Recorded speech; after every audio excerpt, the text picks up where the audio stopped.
Bem-vindo mais a essa apresentação do programa Profissional 5 Estrelas. Meu nome é Hélio Panissa e vou acompanhá-lo na apresentação da segunda parte para a segunda estrela do Windows Server 2008 Active Directory Configuration. Nessa apresentação, a gente vai falar da configuração de infraestrutura do Active Directory. O nosso objetivo é verificar quais são os procedimentos necessários para a configuração do ADDS. A gente vai incluir nessa apresentação a configuração de domínio ou floresta, também a configuração de relacionamentos de confiança, a configuração de sites, de replicação, como que a gente configura um Global Catalog e também como que a gente configura os Operations Master. Bom, vamos começar então com a configuração de uma floresta em um domínio. Nessa parte da apresentação nós vamos falar da instalação de um novo domínio, como que a gente faz para adicionar um controlador de domínio nesse domínio existente, como que a gente remove um domínio. Vamos falar também um pouquinho de instalação não atendida e como que a gente faz para aumentar o nível de funcionalidades de um domínio. Bom, no processo de instalação de um novo domínio, a gente vai precisar, primeiro, fazer a configuração do serviço de DNS. Na verdade, durante o processo de instalação, ele pode até configurar o DNS para você, mas é importante que a gente tenha em mente já como que vai ser a questão da delegação do DNS, se a gente vai usar um nome de domínio igual ao nosso domínio de internet, ou se a gente vai usar um nome de domínio interno, já ter tudo isso planejado, né? Aí a gente vai pegar o nosso servidor que está lá executando o Windows Server 2008 e o primeiro ponto vai ser adicionar o papel ADDS. Depois que o papel ADDS esteja adicionado, a gente vai executar a ferramenta DCPromo. Essa ferramenta permite que a gente faça o processo de instalação de um novo domínio, né? Que a gente instale um novo controlador de domínio para um novo domínio, passando todos os parâmetros que são necessários para essa função. Eu recomendo que vocês assistam o screencast da primeira estrela para essa apresentação do programa Profissional 5 Estrelas, que lá a gente tem uma demonstração de como fazer a instalação de um novo domínio dentro de um servidor Windows Server 2008. Depois que o primeiro controlador de domínio foi adicionado, a gente pode colocar controladores de domínio adicionais. Esse processo vai permitir que a gente tenha uma maior disponibilidade dos serviços de diretório, já que as informações que são ingressadas em um controlador de domínio são replicadas para todos os outros controladores de domínio daquele domínio. O processo ele é parecido. A gente também vai precisar adicionar o papel ADDS e depois a gente vai executar o DCPromo novamente para que esse computador que está lá executando o Windows Server 2008 seja um controlador de domínio adicional. A única diferença do processo inicial é que ao invés de dizer no Wizard que nós queremos criar um novo domínio, a gente vai dizer que quer adicionar um controlador de domínio a um domínio existente, mencionar qual é esse domínio existente e colocar as credenciais necessárias para isso. Mas o processo em si é muito parecido.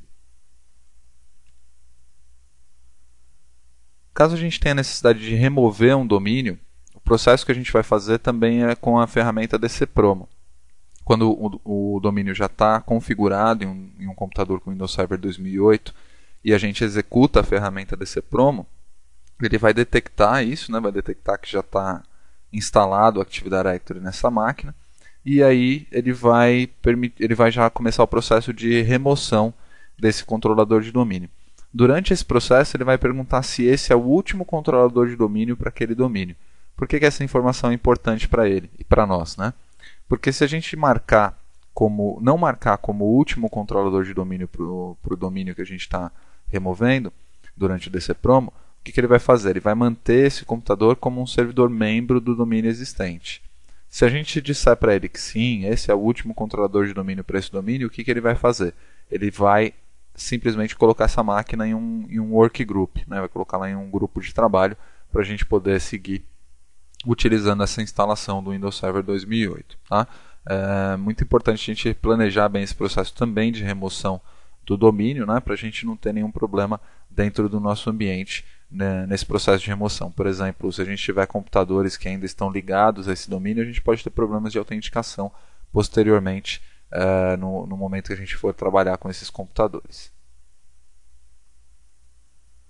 A gente tem a opção também de fazer a instalação não atendida de um controlador de domínio, de executar o DCPromo de forma não atendida. ao invés da gente passar parâmetro a parâmetro o que a gente quer na tela, a gente pode simplesmente colocar uma linha de comando com todos os parâmetros de uma única vez, né?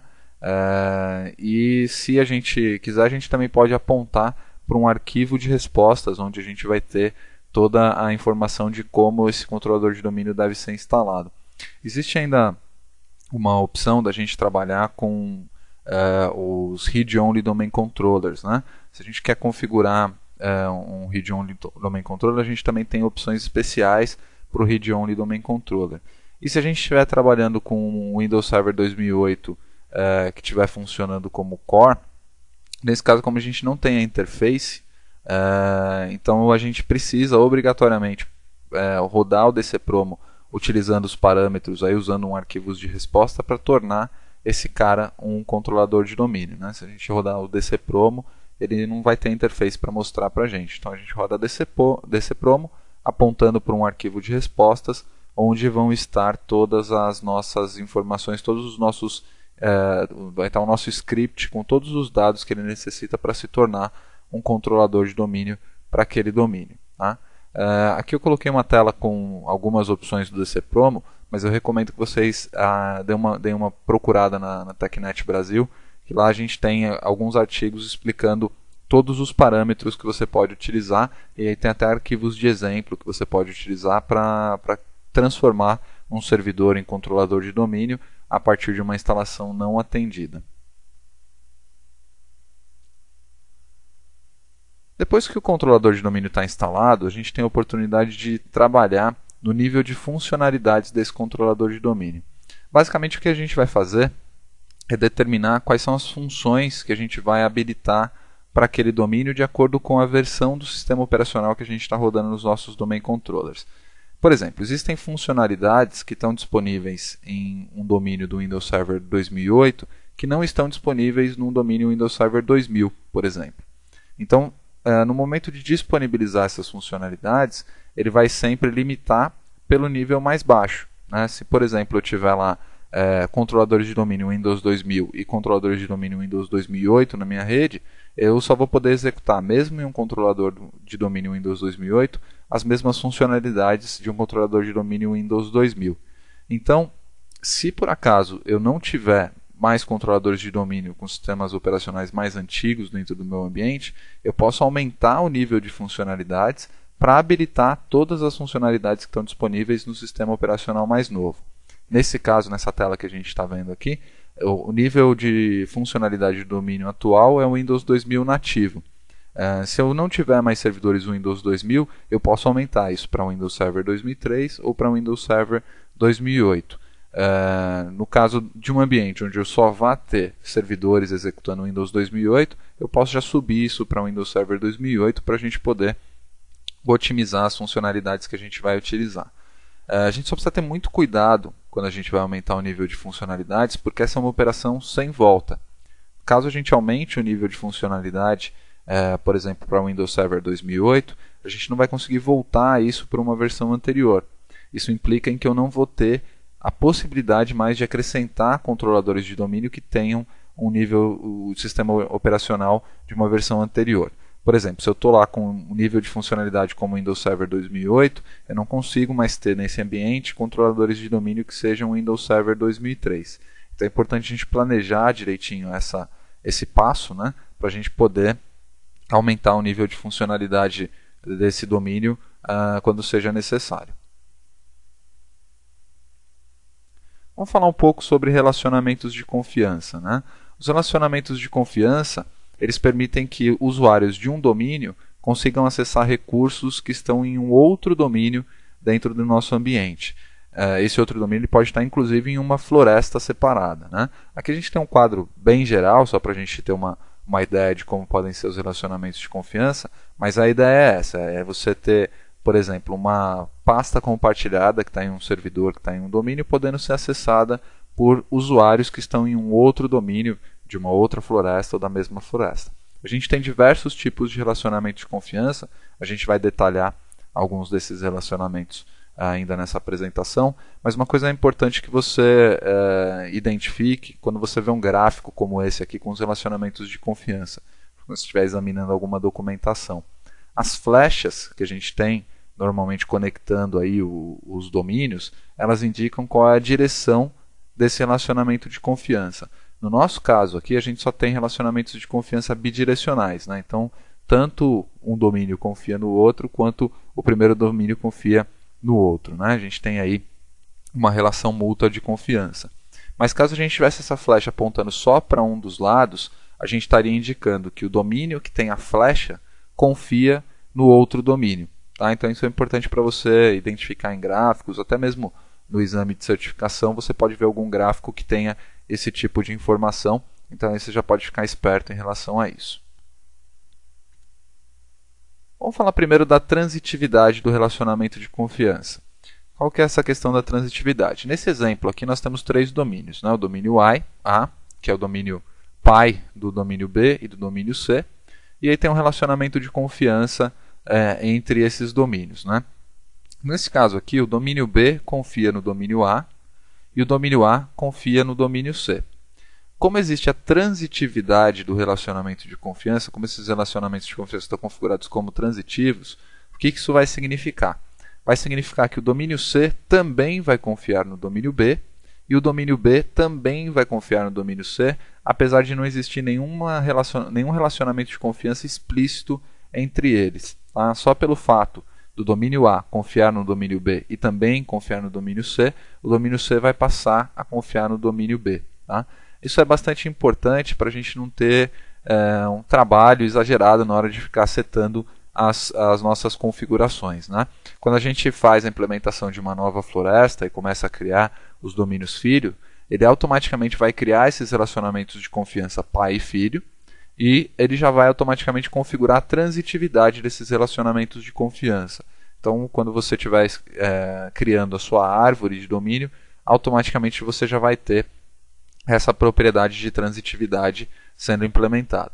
No caso de você estiver fazendo um outro tipo de relacionamento de confiança que não o pai e filho, você precisa configurar a transitividade desse relacionamento de confiança, caso você queira que isso aconteça. Nem sempre você tem essa necessidade.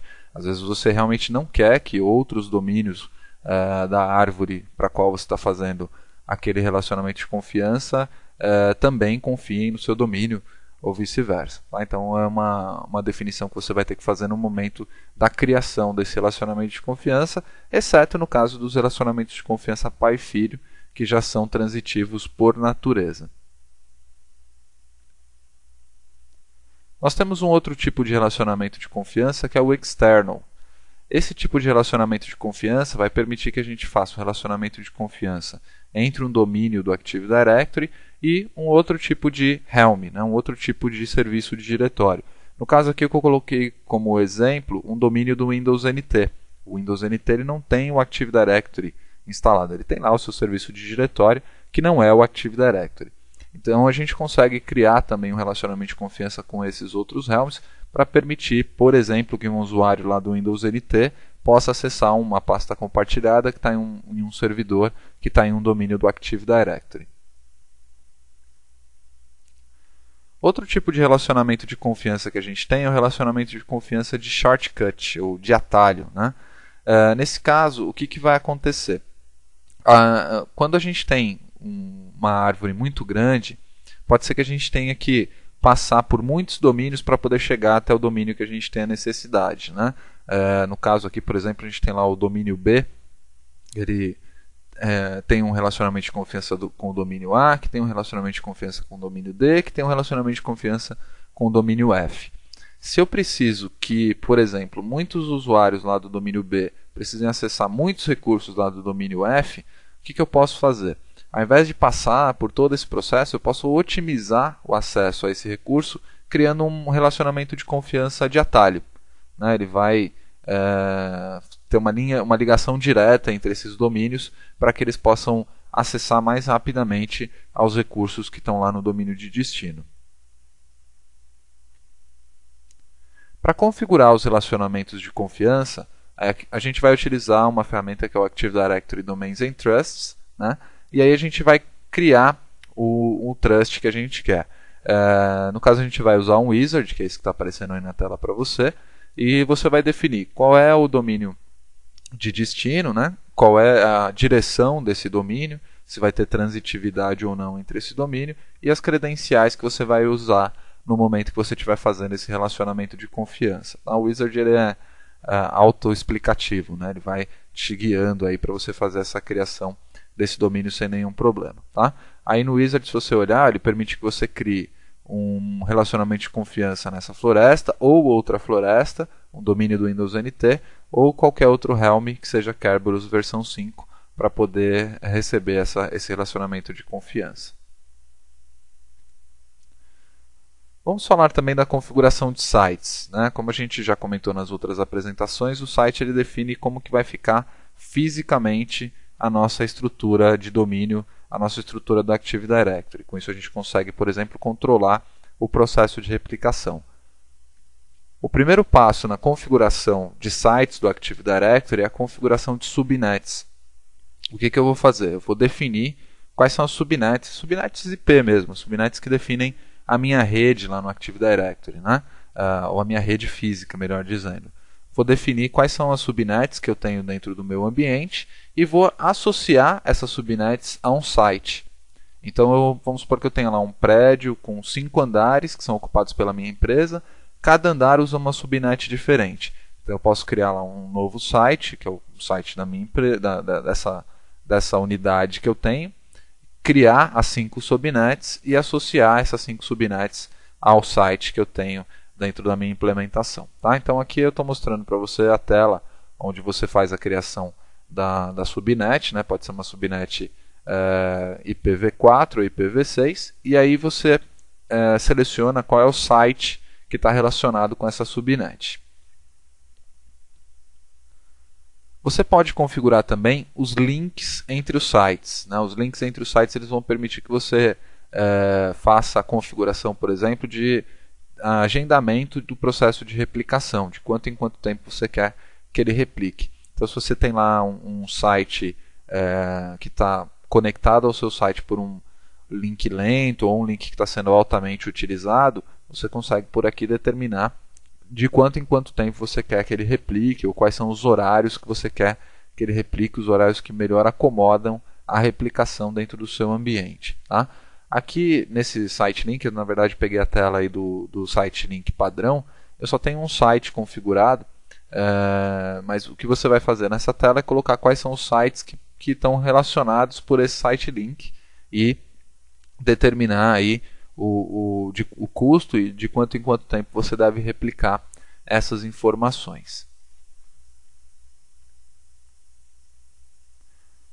Vamos conversar a respeito de Global Catalogs, né? A gente já falou nas apresentações anteriores aí a definição do Global Catalog, né? Que ele vai armazenar uma cópia somente de leitura de alguns atributos do Active Directory que são interessantes para buscas dentro do Active Directory, né? Mas a gente não falou como isso é operacionalizado dentro da implementação do AD. Então vamos ver nessa parte da apresentação como que a gente configura um servidor a Global Catalog e vamos falar de um aspecto bastante importante que é o Universal Group Membership Caching. Eu vou explicar para você o que é. Quando você faz a instalação de um controlador de domínio, esse controlador de domínio, desde que ele não seja o primeiro controlador de domínio do ambiente, ele não será um Global Catalog. Para que você transforme um controlador de domínio em Global Catalog, você precisa acessar essa tela que a gente está vendo aí, que está lá dentro do Active Directory Sites and Services, né? A ferramenta que a gente usa justamente para configurar os sites do Active Directory. Então aqui, o que a gente vai fazer? A gente vai simplesmente marcar esse checkbox que está escrito aí como Global Catalog, e aí ele já vai começar o processo de replicação das informações para que esse servidor se torne um Global Catalog. É importante a gente identificar o seguinte: nem todo servidor que é controlador de domínio é um Global Catalog, mas todo Global Catalog é um controlador de domínio. Então, eu vou configurar sempre um controlador de domínio como Global Catalog.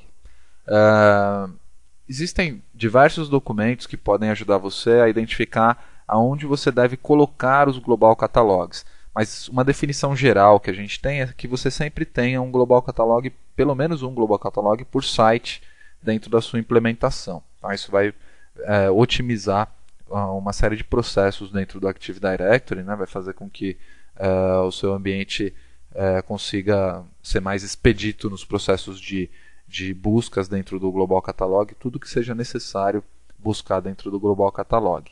A gente consegue configurar, não existe um número limite de Global Catalogs que a gente possa ter por site ou dentro da nossa infraestrutura, mas é interessante que você se aprofunde na documentação que diz aonde você deve colocar os seus Global Catalogs.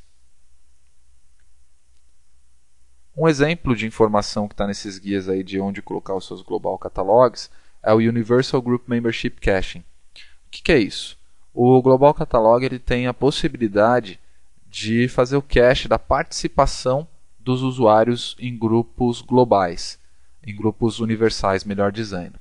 Isso vai fazer com que o processo de logon, por exemplo, seja muito mais rápido, porque ele não vai precisar ir até o Active Directory para consultar quem que participa de um global, de um grupo universal dentro da implementação. Só que a recomendação é a seguinte, que a gente faça isso para localidades onde a gente tenha no máximo 100 usuários, tá? Para que o processo de replicação em si não seja um processo tão demorado, para que esse processo de cache não seja tão demorado. E é importante também que esse Global Catalog ele tenha acesso direto ao servidor, que é o Global Catalog, onde ele está buscando essas informações, que não tenha mais de um nó nesse processo de busca das informações do Active Directory, para que ele possa replicar com tranquilidade. Tá? Então, a regra é, tem até 100 usuários, é interessante habilitar o cache de grupos universais para aquele site. Tem mais de 100 usuários, aí já começa a gerar problemas em termos de performance. Como você sabe, o Active Directory utiliza o processo de replicação multi-master. O que isso significa? Que todos os controladores de domínio podem receber atualizações no banco de dados. Você pode criar objetos, criar lá um usuário, criar um grupo em qualquer controlador de domínio e essa informação vai ser depois replicada para outros controladores de domínio para que possa ser feita a autenticação desses usuários. Mas existem algumas funções que somente alguns computadores que atuam como controladores de domínio podem executar. Essas funções é que a gente chama de mestres de operações ou Operations Master. Nós temos 5 diferentes operações que são implementadas no Active Directory. 2 delas, o Schema Master e o Domain Name Master, são únicos na floresta. E as outras 3, PDC Emulator, Read Master e Infrastructure Master, são exclusivas para cada um dos domínios que a gente tem.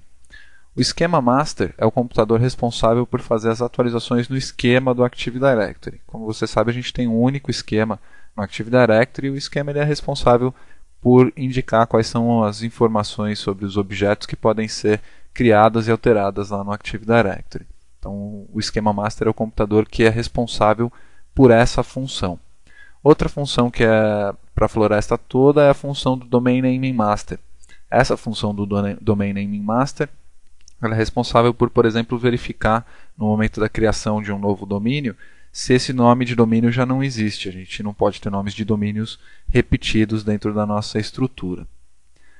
Aí, em cada um dos domínios dentro do nosso ambiente, a gente vai ter pelo menos um PDC Emulator. O PDC Emulator, como o nome diz, ele emula um PDC do Windows Server do Windows NT, o Primary Domain Controller. Mas ele faz muito mais do que isso. Na verdade, ele é, por exemplo, responsável pela aplicação das GPOs, pela aplicação das diretivas nos computadores cliente.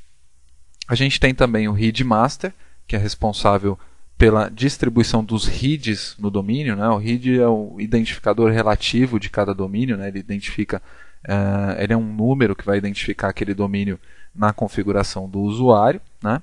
E a gente também tem o Infrastructure Master. O Infrastructure Master é responsável pela relação com objetos que estão em outros domínios dentro da nossa implementação.